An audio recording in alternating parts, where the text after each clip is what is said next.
When RIMS Racing was announced in April of 2021, it showed big promise. It had features no other games had on the market and looked like it could be a big rival to the Ride series. But fast forward 4.5 years and the game is dead. In today's video, we're going to talk about a game I've never even played and try to figure out the puzzle of what went wrong.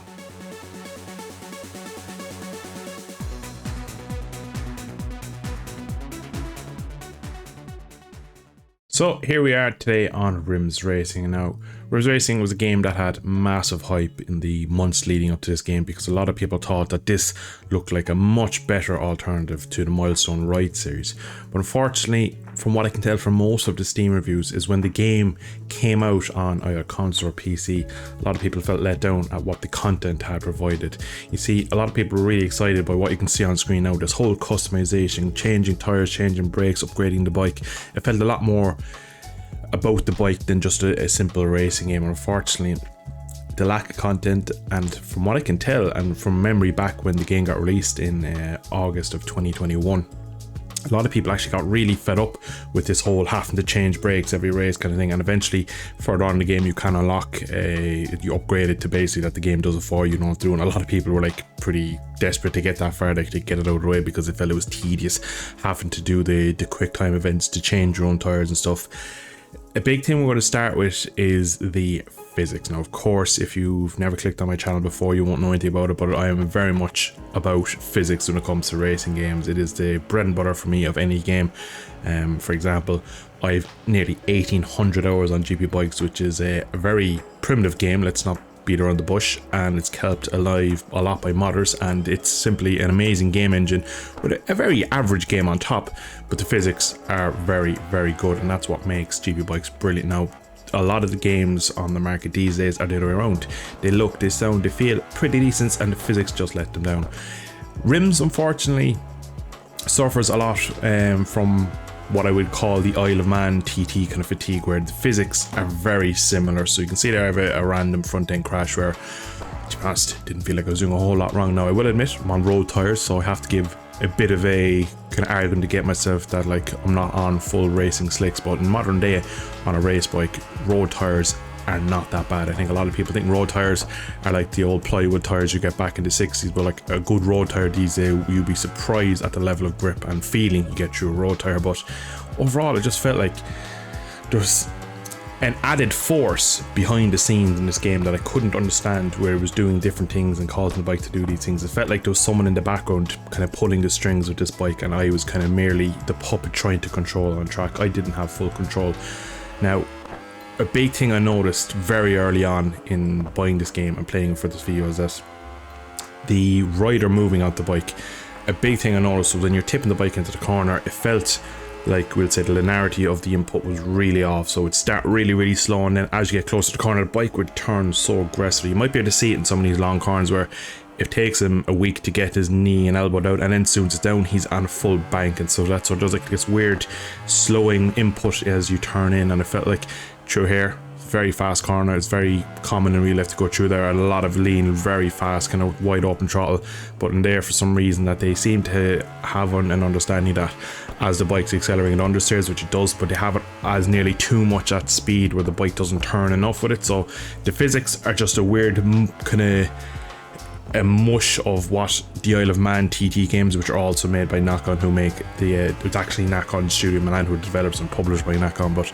the same guys make, and there's just a lot of translation from the TT games, which when I first played them I enjoyed it, because I think I enjoyed the experience of riding the actual track more than the bikes, because I do remember I made a few videos on that back when the third game came out, that I really enjoyed it for a week, then started to get up to speed, and then it's when you start to push the physics, that's when the game kind of let you down. And I feel like this is quite similar. I think I could ride around at 80% here, really off the boil and not push at all, and the game would feel okay. It does a lot of things okay, it doesn't do anything great, but there's a couple of things I just feel a bit confused about what they've tried to do and stuff, and I feel like there's something, like I said, going on behind the scenes that are just kind of pulling a lot of things out of the rider's hands in the game. But I'm gonna move on past the physics, because I know not everyone is so determined about the physics, but like I mentioned, the customization at the start, and the big thing is content. So obviously you have a lot of customization with the bike in terms of what you can do mechanical side, and like I said, a lot of people didn't love that. It got repetitive real quick for a lot of people, and doing a small bit of career mode for the video, I could see how within a day or two of playing this game, and again, I just kind of want to skip through this now. I don't have to bloody do a whole break job every time I want to do a new race or whatever, but the content was a big thing. Now, of course, there's only a handful of super bikes. There was only super bikes in it. Where you look at the Ride games with hundreds of bikes, all modelled pretty well and pretty decent overall in terms of just the amount of bikes, categories, classes, manufacturers. And then in the RIMS, there was only a handful of bikes, all super bikes. It was a weird marketing thing for me. I'd never really understood it when it came out, and that was one of the reasons why back in 2021 I didn't buy it. Is that I just thought to myself, why would you pay full $1 for a game that has 5-6 bikes at most, and maybe like 10 tracks, and then a couple of these road circuits that are kind of made up imaginary tracks kind of thing. But for me, it was just there was a lot of weird ideas behind this game that I didn't understand when it was being released, because I could see the hype that, oh, this could be something if it was done and executed correctly. Unfortunately, it didn't, and it turns out pretty much here in 2025 that if you look at the Steam count, it's only like 4 or 5 players play it regularly, which is pretty hilarious, and I'm one of them at the moment, so take that with a grain of salt. But again, you saw that crash there. Big issue with the front end, about zero feeling. Trail braking was a no-go in the Isle of Man TT games. It's the exact same here. You'll see a big snap here on the rear. There's just, like I said, there's a couple of weird questionable things that the bike is doing that's behind the scenes, as I like to call it, that I didn't feel like I was completely in control of, and just overall a bit weird. But the bigger issue I have is just, I don't know, even after playing it, was this game supposed to be the ultra realistic simulator that it was nearly marketed as, or is it a kind of 10-15 year old race kind of arcade game that's based on bikes? Because to be honest, if I took all the marketing out and played it, you wouldn't know. The audio isn't great, graphics are poor for the time if you compare the Ride series or even any other Milestones games or any other developers games from 21 and late 21 like that.